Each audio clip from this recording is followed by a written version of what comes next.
get outside today had a nice reminder that there are good people in this world that still exist. I was sitting on a bench reading / journaling, and this lady named Mary comes up with her 2 dogs. She's like, "Would you like some dog love?"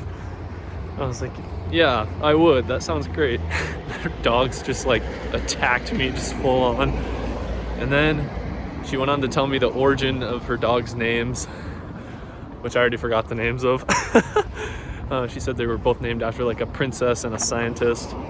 And then she invited me to like a dog park hangout on Friday at 6 p.m.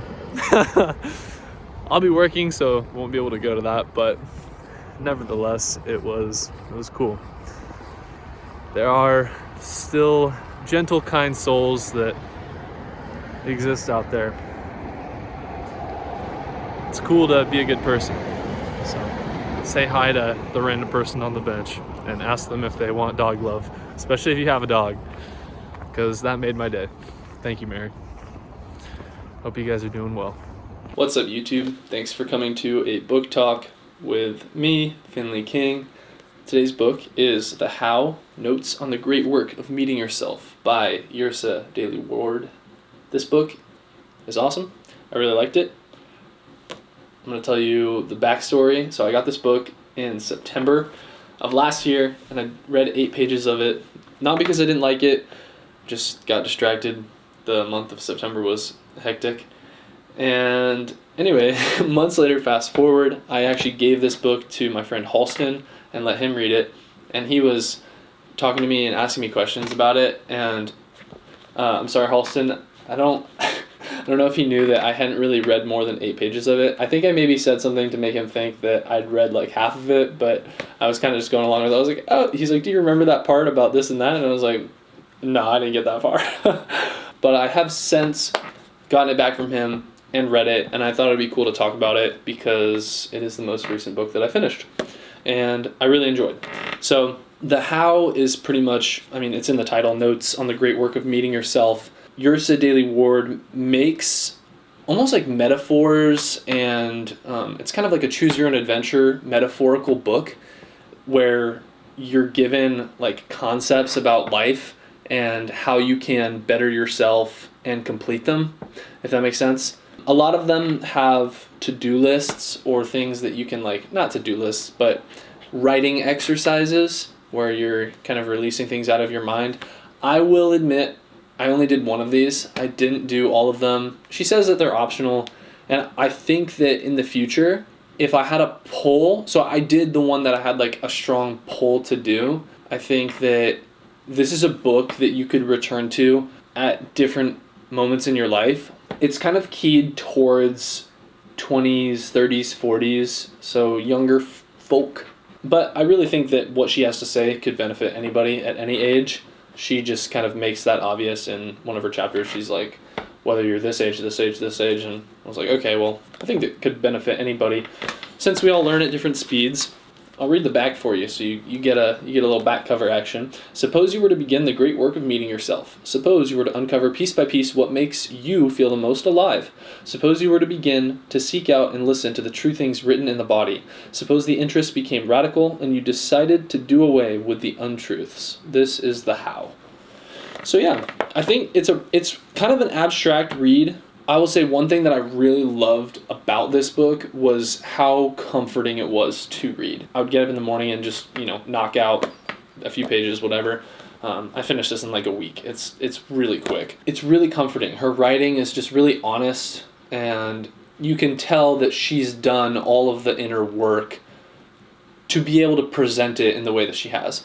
And it feels really honest and just gentle. And that was really what I liked about it. Was at this point in my life, I just needed some words of, hey, everything's going to be okay. You're going to figure it out. You're going to find yourself.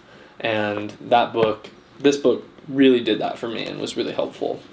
And it touches on subjects, too, that some people, I think, have a really tough time writing about or kind of facing. At the end of the book, she even has like just a short couple pages on death, which I thought was really good because that's something that, we just ignore through society and everything, and it was cool to read about that. Yeah, I would say that it also related to, I found some crossovers between other books that I've read. I found a crossover between Think Like a Monk. She had a chapter about like noticing things and gratitude and going through and like paying attention to things in your life that you don't maybe notice. Like, oh wow, like that flower's blooming today. That's so beautiful. Or, oh wow, that person, got a new car. I don't know, just like anything. And you're just like, that's awesome, or you're grateful for that. I mean, I don't know why I'd be grateful for someone getting a new car, but you know what I mean. I mean, maybe I am. Maybe they let me ride in that car. Ride the whip. Yeah, what else about this book? I'm thinking. So yeah, it has some poetry crossovers as well, which I really liked. There's a couple spaces where she talks about things in a poetic form rather than like an informative, this is the analytical best way to get through this thing, which I love. I am someone who gravitates towards metaphors, and I think that all people gravitate towards metaphors. I'm not just like, I gravitate towards metaphors because I'm an artsy bitch. I think everybody kind of gravitates toward metaphors because it's how we cling to reality. We say, oh, well, this thing does this, so I could do that, and then I could be like that thing, Like, I'm like a sponge. I soak up every good vibe around me, But actually, I made a video about this. You probably didn't watch it, but I'm going to talk about it because it's interesting in that a metaphor is essentially just a human being using an idea to justify the way that they're living. And using metaphors in this way proves that your life is just a state of mind. And so an example of this is like, life is like a box of chocolates, Forrest Gump. You never know what you're going to get. That's the one that most people know. But there's also, the yin and yang alternative, life is like a box of chocolates. If you read the box, you'll see what you get. So one of them is saying, take a deep analytical dive, and you'll see exactly where your life's going to go out because it is planned and analytical. But then the other one is kind of forfeiting decision making and allowing life to kind of just toss you into the river and send you to wherever you're supposed to go. But anyway, this book is awesome. I like it. Out of 10, I would probably give it, I thought about this a lot.